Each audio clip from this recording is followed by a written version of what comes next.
Okay, this is the third time lucky, I hope.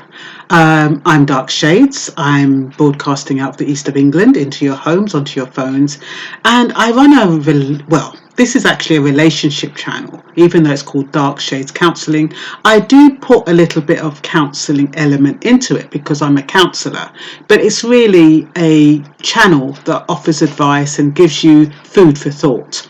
I do run another channel called Blackbright, but that's mostly about immigration, politics, social issues, stuff like that, and legislation.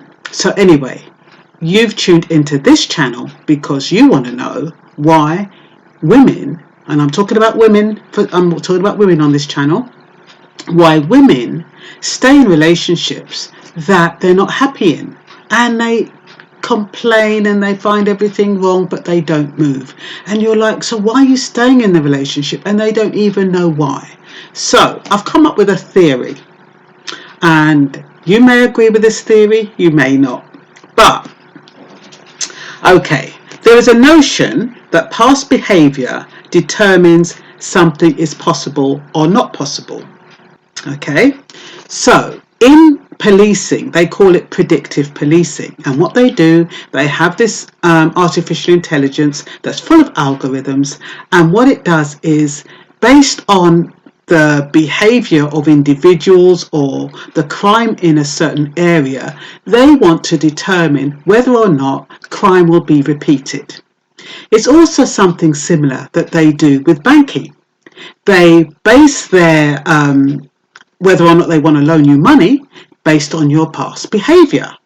And so if you've been a bad spender, or you haven't been good at paying your bills, they're not going to lend you money. And the third thing is about the teachers. Remember, the teachers were grading pupils based on their past performance for the year and also the area that they lived. Now, supposing we apply that same principle to relationships, supposing women are basing the reason why they're staying in a relationship is because they saw a glimpse of that good behavior in the past, and they're hoping that it is indicative of what they can get in the future. And so they ride it out and ride it out. Now, why were men the way they were in the past? Okay, when a man meets a woman, he obviously is attracted to her because of something he's seen in her. Usually he sees something rare and special, and he tends to place her on a pedestal. Most men, when they're attracted to women, they're like, oh my gosh, she's such a wonderful woman. She's so this, she's so strong. She's got everything going for her, blah, blah, blah. Now, once they're in the relationship, after a few months, they find that, this woman hasn't got no boundaries. She seems to be insecure. She seems to be low self-esteem. She lets me take liberties. This isn't the woman that I thought I was getting in a relationship with. I thought the woman I was getting a relationship with was a queen.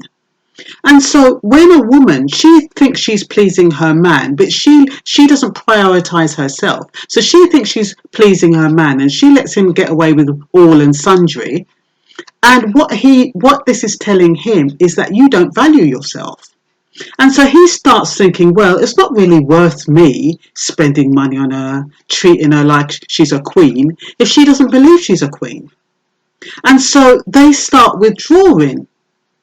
And they start breadcrumbing you because they probably still like you, but they're a bit disappointed that you're not who they thought you were, or who they perceived you to be.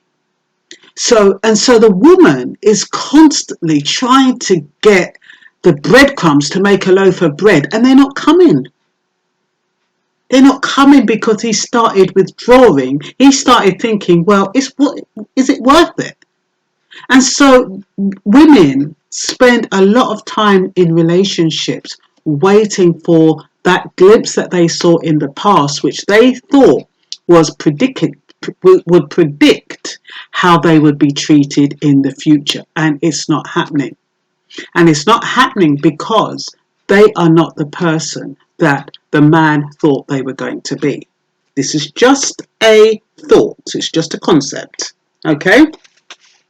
So if you're letting him get away with breaching your boundaries, disrespecting you and taking you for granted, if you're giving him permission to mistreat you by not setting boundaries and you're too lenient and too tolerant and too flexible, he's not going to want a woman who allows him to treat her badly. Because if you allow him to treat you badly, he's more or less saying, well, anyone could treat her badly. No wonder she's been treated badly in the past. No wonder people have taken advantage of her. No wonder this, no wonder that. And he then joins the queue of those people who have been treating you badly. So this is about when you get into a relationship, not putting everything into it. It's hard, especially if you like somebody, but you mustn't change who you are when you meet somebody. If you were doing X, Y, and Z when you met them, you continue doing X, Y, and Z. Sometimes they will say, oh, do you have to spend so much time doing that? Do you have, I can hardly see you. Sometimes they're just testing you to see how committed you are to what you're doing. And if you say, okay, I'll do it just for you. Okay, I'm not going to do this. I know I really want to do it, but if you don't want me to do it, I won't do it. And all of that.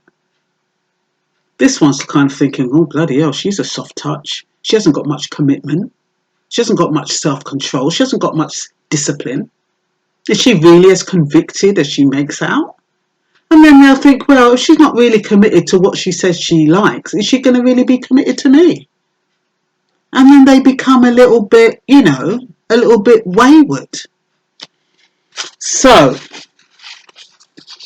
that is why that's why, like when you reach the point when you think, oh, I've had enough.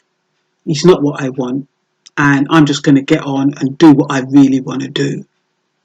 And you go out there and you start becoming who you really want to become. Isn't that the time that they start wanting to come back into your life? Why do you think that's because, it's because I don't want him, why he's coming back? No, it's not. It's because now you have started taking an interest in what you love to do. You started taking an interest in yourself, and that is what is attractive to men. So yeah, he wants to know you now because now he's not your priority anymore. Men don't want to be your priority. They don't want to be responsible for your smiles and your happiness.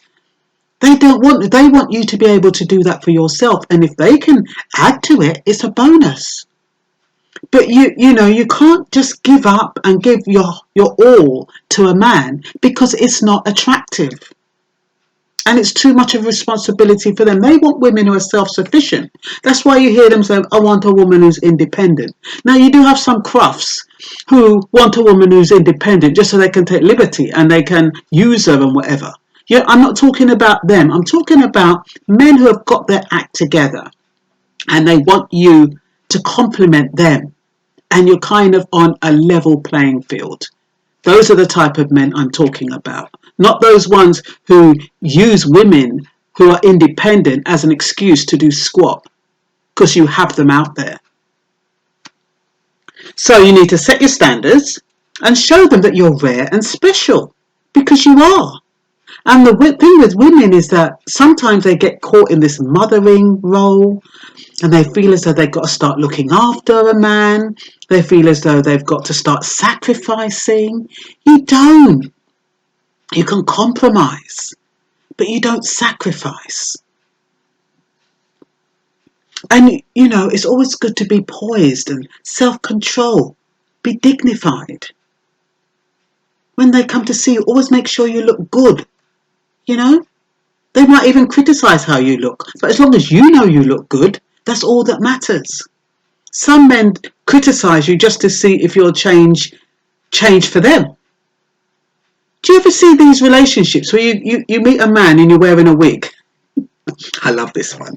You meet a man, you're wearing a wig, right? And you're wearing a little piece of makeup. And then when they meet you, they're talking about, well, I'm like natural woman, I don't like women who wear wigs.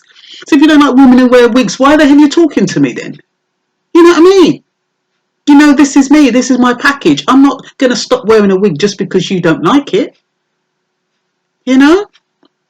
Sometimes I might improvise. I'll wear a wig in the house then. You know what I mean? No, I won't wear a wig in the house.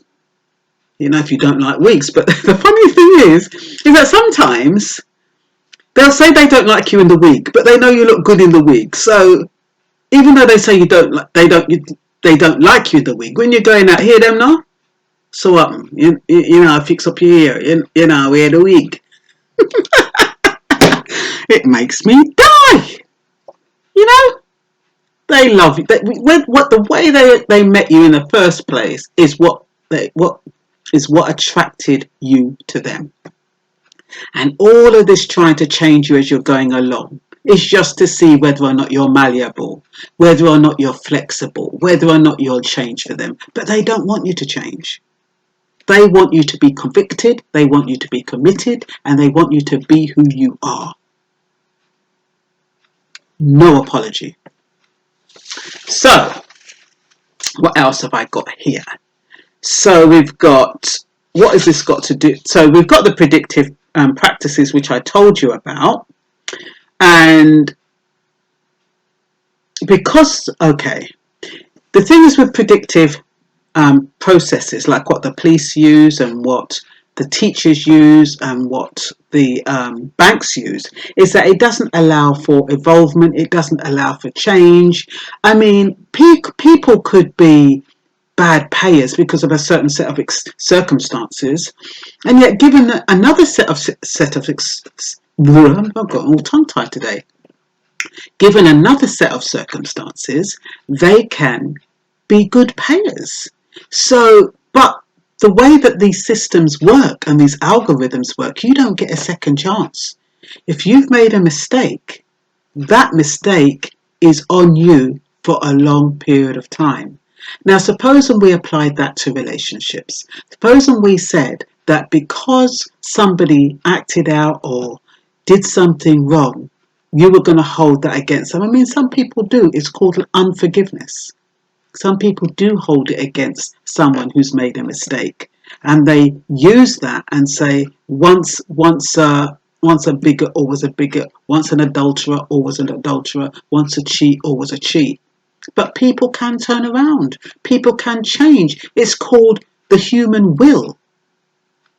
But algorithms don't make allowances for change. And I think women who stay in relationships that are not what they would like and are marginally unhealthy is because they believe that person can change. They want that person to change. They want to see a glimpse of that person. But you know what they say? If you want circumstances to change, you need to change yourself. So this is what I'm talking about. You need to look at yourself and say, when did things start changing? When did things start going downhill? When did he stop treating me like a lady? When did he stop treating me, with care, compassion? And you'll probably find it was when you probably went out and did something absolutely ridiculous, went over the top for him, bent over backwards for him. You'll probably find that was the point when he started withdrawing and not treating you with the same level of respect. You may, not necessarily. All depends who you're with. You've got different types of men. You've got, like I said, when I bring in the narcissist into this, you can't bring narcissists into this because they have their own set of rules. But we're just talking about general relationships. Okay? So, what else? Women, most of them have faith in the human spirit. They do not want to believe that the current past behaviour is what will determine their future life together. So they live in denial and they live hoping. If a partner has fallen short of love, compassion, tenderness, and is incapable of sharing for several years, it might be time to accept that the individual will not grow into the person you believed he or she would. A lot of women, they fall in love with a man's potential. They think, oh, because he's got this or because he behaved like that, this is how it's going to be. And it just leads to disappointment a lot of the time. A man has to want to change. And what makes him change is how you change. So you can make him change, but not by offering ultimatums, Not by stamping your feet, not by cussing, not by stonewalling, but by changing how you behave. That's when you command respect. When you start respecting yourself and you start loving yourself, you see how his behavior will change. And then, some relationships, long-term relationships, they can turn around. You've got lots of relationships that turn around. They turn around because people change. They change themselves. They don't try to change the other person. So if glimpses of breadcrumbs don't reveal that you will have to face the prospect that maybe past behaviour is indicative of future behaviour, get yourself a loaf of bread. Yeah, I was just thinking that, so busy holding on to breadcrumbs, you might as well just get your loaf of bread and be whole and get on with your life. So what do we all want from relationships? We just want fulfillment, we want ecstasy, we want it to be healthy, i.e. we want peace of mind. Most of the time, we want love and we want compassion. So that is what you're looking for, and you can get it. If you saw the potential in your man in the beginning, it could be there in the end.